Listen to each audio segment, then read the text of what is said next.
Hello everyone. आज के इस वीडियो में हम चैप्टर 12 जिसका नाम है सरफेस एरियाज एंड वॉल्यूम्स, इसका इंट्रोडक्शन करेंगे। जैसे कि इधर नाम लिखा है सरफेस एरियाज, तो सबसे पहले पता होना चाहिए कि सरफेस एरिया होता क्या है। तो सरफेस एरिया को डिफाइन करते हैं, ये होता है area of surface of A solid. ठीक है, क्लास 9th में किया है आप लोगों ने। और वॉल्यूम होता है space occupied by an object. कोई भी चीज़ जितना स्थान घेरती है उसको वॉल्यूम कहते हैं। और देखो इसमें जो है सरफेस एरिया एंड वॉल्यूम से हम सॉलिड्स का निकालेंगे। तो हम सॉलिड्स कौन कौन से डिस्कस करते हैं? क्यूब, क्यूबॉइड, हेमिस्फेयर, सिलेंडर, कोन, ये सब करते हैं। तो हम सबसे पहले निकालेंगे surface area of cuboid. Cuboid का सरफेस एरिया क्या होगा? देखो बच्चों, क्यूबॉइड होता है ऐसा,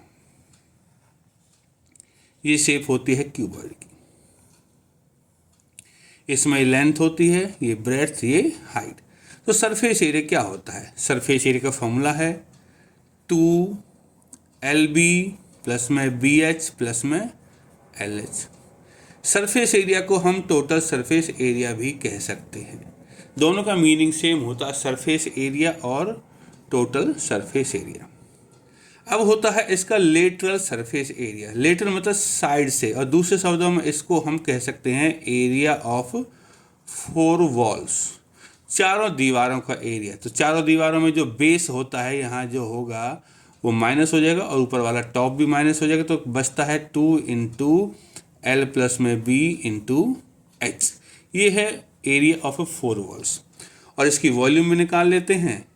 तो क्यूबॉइड की जो वॉल्यूम होती है वो है L into B into H।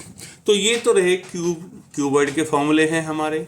और जो दूसरा सॉलिड है हमारा वो होता है, ये है, हम लिख देते हैं 1, जो 2 है वो क्यूब होगा हमारा। ठीक है, तो हम लिख सकते हैं सरफेस एरिया या total surface area of cube. देखो बच्चों, क्यूब क्या होता है? अगर क्यूबॉइड के लेंथ, ब्रेड्थ और हाइट बराबर हो जाएं तो वो क्यूबॉइड क्यूब में बदल जाता है। ठीक है, तो ये A है, ये भी A है और ये भी A है। लेंथ, ब्रेड्थ, हाइट बराबर हो जाए क्यूबॉइड के तो क्यूबॉइड ना रह के वो क्यूब बन जाता है। तो इसका सरफेस एरिया होगा 6A²। देखो इसमें 6 फेसेज होते हैं, एक का एरिया A² है तो 6 हैं तो 6A² हो गया। और इसके लेटरल सरफेस एरिया की बात करें तो लेटरल में चारों दीवारों में 4 होंगे तो 4A² हो जाएगा। और अगर वॉल्यूम की बात करें, वॉल्यूम ऑफ क्यूब, तो वॉल्यूम होती है लेंथ, ब्रेड्थ, हाइट, मतलब कि A इंटू A क्यूब। तो ये तो रहे क्यूब एंड क्यूबॉइड के फॉर्मूले। अब बढ़ते हैं हम, नेक्स्ट सॉलिड है हमारा सिलेंडर। तो मैं यहाँ लिख देता हूँ सिलेंडर। और सिलेंडर जो होता है, एक्चुअल में ये सब आपने 9th क्लास में कर रखा है। ठीक है बच्चे, ये है सिलेंडर, ये रेडियस होती है और ये हाइट होती है।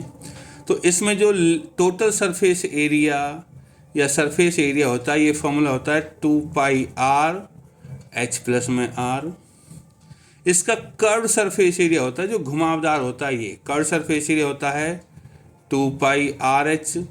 और सिलेंडर की जो वॉल्यूम होती है वो होती है πr²H। ये रहा सिलेंडर के बारे में। सिलेंडर के बाद में जो नेक्स्ट सॉलिड है हमारा वो है कोन। चौथा लिख देता हूँ यहाँ कोन।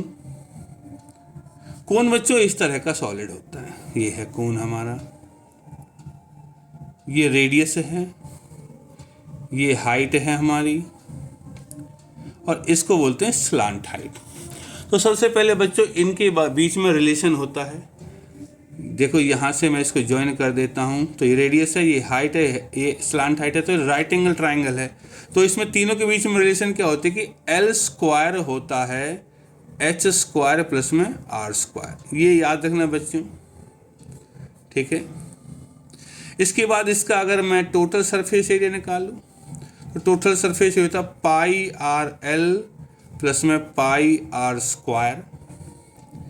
कर्व सरफेस एरिया अगर निकालें इसका तो पाई आर एल, और इसकी वॉल्यूम निकालें वो होती है 1/3 पाई आर स्क्वायर एच। तो बच्चों इस तरह हमारे 4 सॉलिड के फॉर्मूले बन गए हैं। आगे हम 5वें सॉलिड की तरफ बढ़ते हैं। बच्चों हमारा 5वां सॉलिड है स्फीयर। स्फीयर देखो एक फुटबॉल की तरह होता है, ये होता है हमारा स्फीयर। इसमें ये रेडियस होती है। तो इसमें जो हमारा टोटल सरफेस एरिया या सरफेस एरिया वो होता है 4 पाई आर स्क्वायर, और उसका कर्व सरफेस एरिया भी 4 पाई आर स्क्वायर ही होता है। इसके बाद हमारा एक सॉलिड और है, मैं पहले डायग्राम बना देता हूं। इसका नाम होता है हेमीस्फीयर। हेमी मतलब हाफ, स्फीयर का हाफ, तो इसमें ये रेडियस होती है।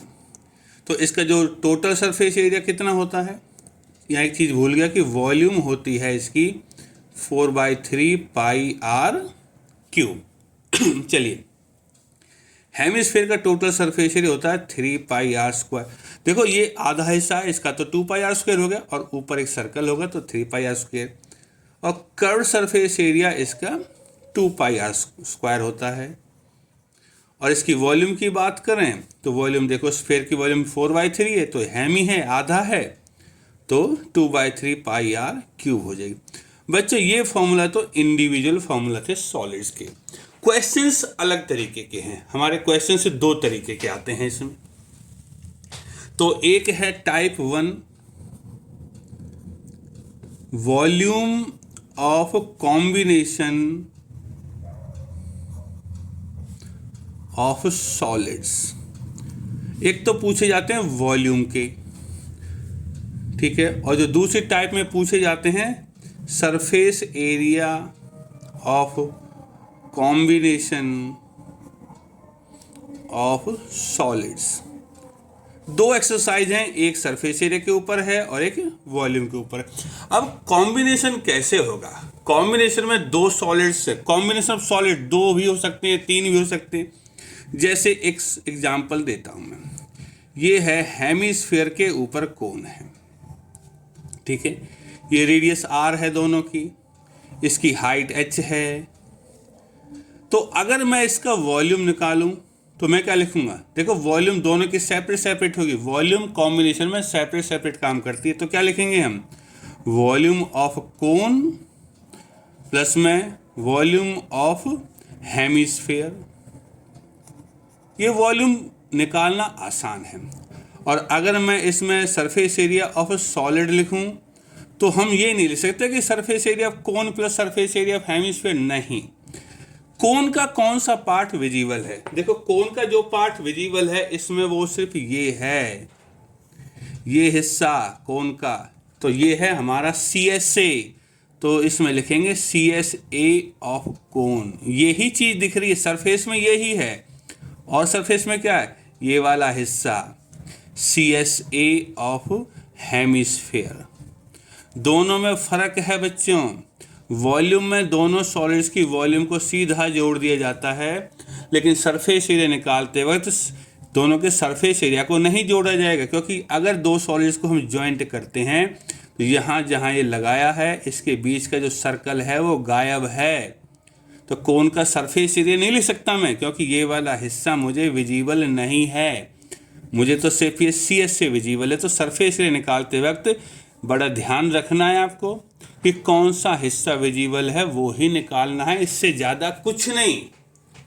तो इनको ध्यान में रखेंगे और आने वाले वीडियो में हम एक्सरसाइज को करेंगे।